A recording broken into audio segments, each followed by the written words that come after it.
Hi guys, it's Sunny. So I wanted to try to explain a little bit about how this blessing of the Avataric Heart of Grace works.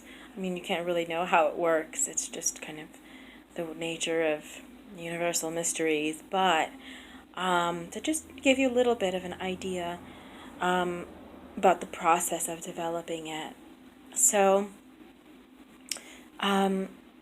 we deal with really high metaphysical ideas, and part of what was happening to me at a particular point in time this spring and into this summer were these really expansive states of awareness.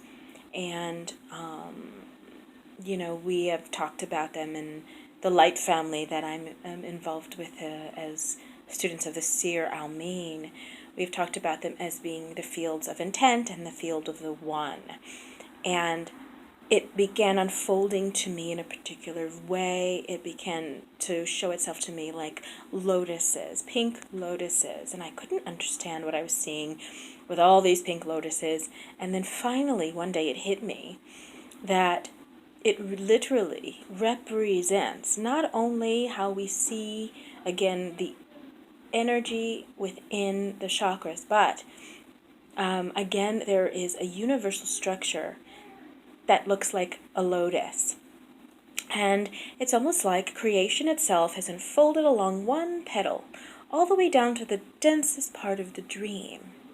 And then now we are going back up the petal of the lotus into more awakened states.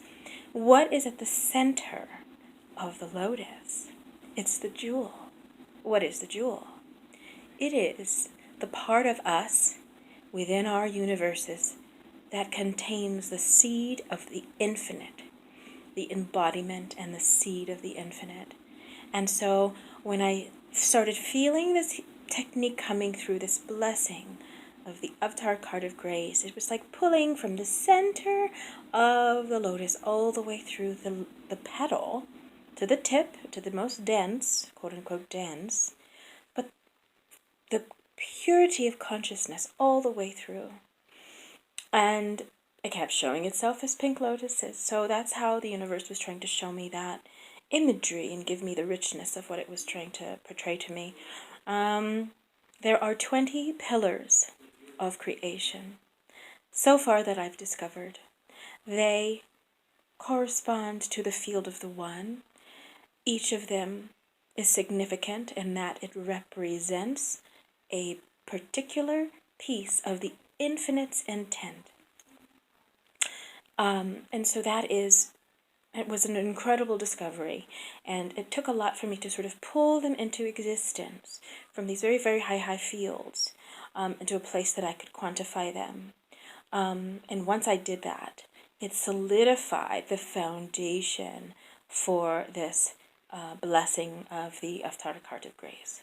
So that's a little bit about the process. If you have any questions, please message me. Again, I am offering the blessing for donation. I will link my website below. And just please feel free to contact me. I feel like we have been in such a situation of the last few months of high stress, high anxiety, high tension in this country and in the world at large. And we don't take the time to receive our gifts, to receive our bounty, to receive our blessing. So take time to receive your blessing. With all the grace that I am, I bless you. Thank you.